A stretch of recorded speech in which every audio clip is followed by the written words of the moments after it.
6 मार्च 2018, Barabanki, UP.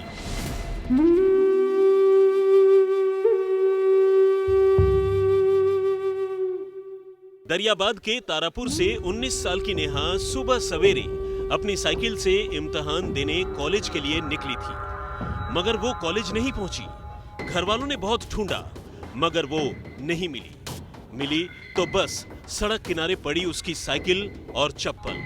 लिहाजा police में गुमशुदगी की रिपोर्ट लिखाई गई। 2 दिन बाद 8 मार्च 2018, बाराबंकी, यूपी। सुबह सुबह शहर की शारदा नदी के किनारे एक लड़की की लाश मिलती है। ये लाश उसी 19 साल की नेहा की बताई गई, जो 2 दिन पहले 6 मार्च को कॉलेज जाते वक्त लापता हो गई थी।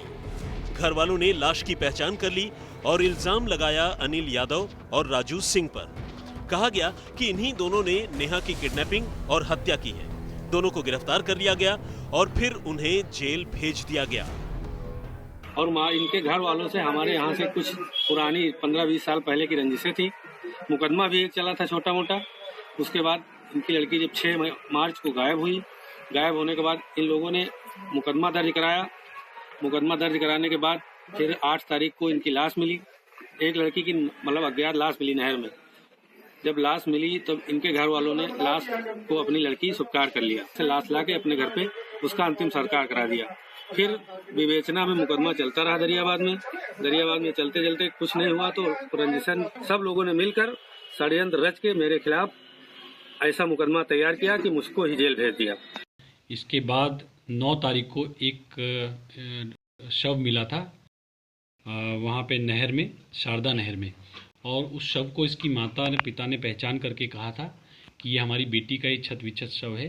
और उसका पोस्टमार्टम पंचायतनामा करके उसमें इन्होंने 2 लोगों के नाम भी बताए थे कि इसमें अनिल यादव और राजू सिंह हैं, कि इन्हीं लोगों ने इसका अपहरण किया है और इसको मार के इन्होंने नहर में डाल दिया है। 131 दिन बाद 15 अगस्त 2018, जिला जेल, बाराबंकी। करीब 5 महीने जेल में बिताने के बाद राजू और अनिल को हाईकोर्ट से जमानत मिल गई, मगर जेल से बाहर आने के बाद भी इनकी मुश्किलें कम नहीं हुई। नेहा के घर वाले अक्सर इन्हें परेशान करने लगे, जिसके चलते जमानत होने के बावजूद इन दोनों के लिए अपने घर में रह पाना मुश्किल हो गया। 12 फरवरी 2019, बाराबंकी, यूपी। मगर अब कुछ ऐसा होने वाला था जिसकी उम्मीद अनिल या राजू को तो छोड़िए किसी को भी नहीं थी।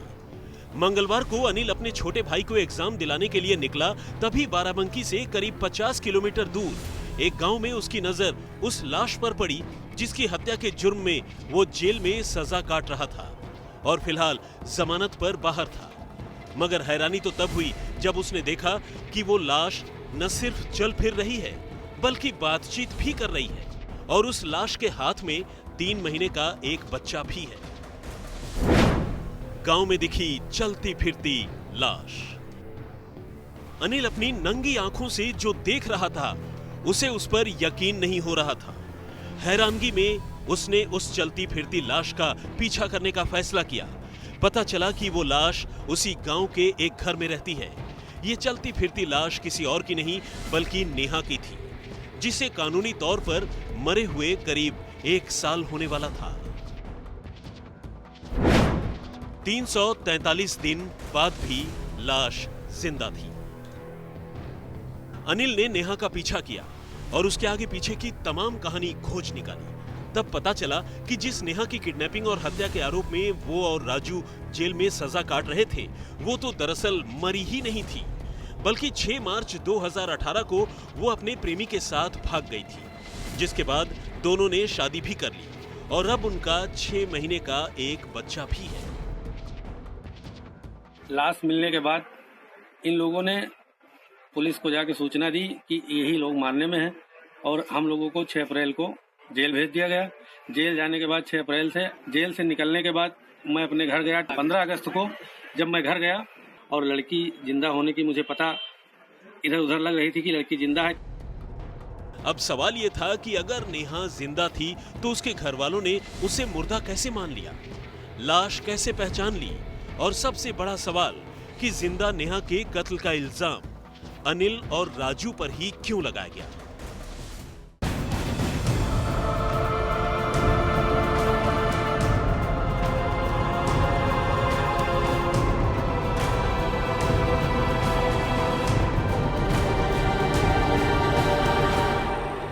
अनिल सख्ते में था क्योंकि जिसकी मौत की वजह से वो 5 महीने जेल में रहा है और पिछले 6 महीने से जमानत पर है, वो उसकी आंखों के सामने जिंदा खड़ी थी। खुद की तसल्ली के लिए अनिल ने किसी को बताने से पहले नेहा से जुड़ी तमाम बातों की तफ्तीश कर डाली, तो उसे पता चला कि पिछले साल 6 मार्च 2018 को नेहा गायब नहीं हुई, बल्कि अपने आशिक के साथ गांव छोड़कर भाग गई थी। आज ये जानकारी में हमारी आया और जिसमें पुलिस जहांगीराबाद थाने की पुलिस ने इनकी बेटी जो उस समय घर से भागी थी 6/3/2018 को, उसने प्रेमनाथ यादव से शादी कर ली थी और उससे एक संतान भी है और इनकी बच्ची जिंदा है।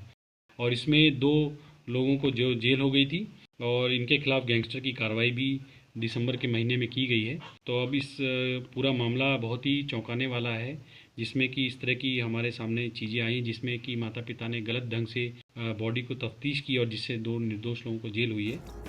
अब सवाल ये था कि आखिर नेहा जब जिंदा थी तो उसने अपने घर वालों से क्या बात करने की कोशिश नहीं की होगी, और जब नेहा जिंदा ही थी तो घर वालों ने जिस लाश की शिनाख्त की वो किसकी थी।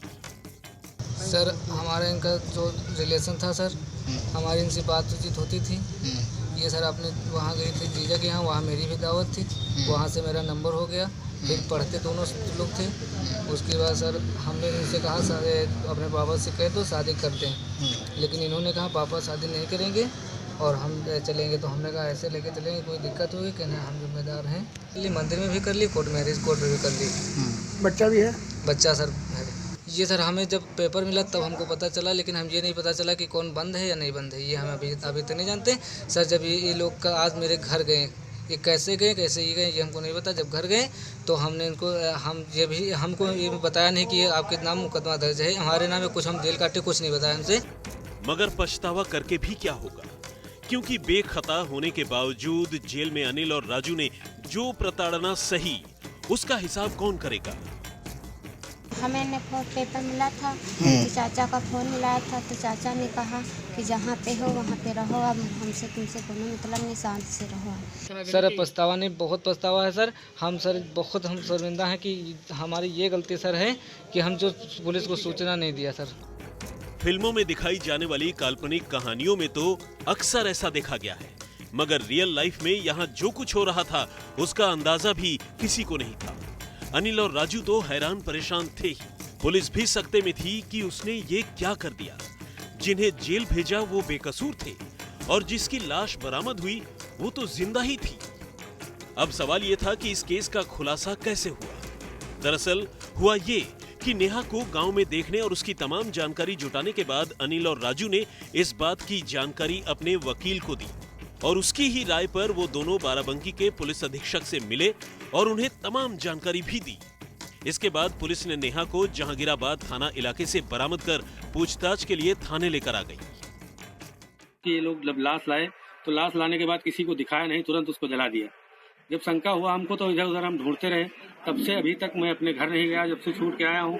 अगर ये बयान में आता है लड़की के कि उनके द्वारा ये सूचना दी गई है और ये तथ्य हम इस चीज़ को अगर हम प्रूव कर पाते हैं तो जिन लोगों ने पुलिस को गुमराह किया है हम उनके खिलाफ सख्त से सख्त कार्रवाई करेंगे। सवाल यह भी था कि नेहा के घर वालों ने आखिर गलत लाश की शिनाख्त क्यों की और उन्होंने इस केस में अनिल और राजू को ही क्यों फंसाया।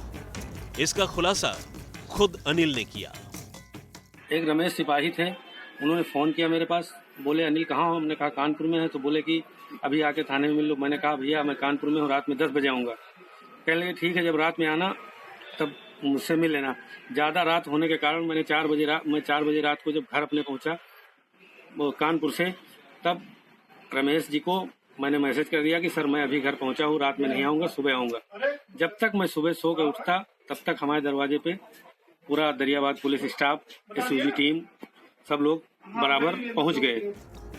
अब देखना यह है कि अदालत इस मामले में क्या फैसला सुनाती है, क्योंकि इस केस में अनिल और राजू तो बेवजह ही आरोपी बने और बेखता करीब 5 महीने की जेल काटी। वहीं नेहा इस बात से अनजान थी कि उसकी पीठ के पीछे उसके घर वालों ने उसका अंतिम संस्कार भी कर दिया है। हालांकि अभी तो इस बात की तफ्तीश होनी भी बाकी है। जिस लाश का नेहा के परिवार वालों ने अंतिम संस्कार किया था वो किसकी थी। लिहाजा पुलिस ने इस पूरे मामले की दोबारा नए सिरे से जांच करने का फैसला किया है।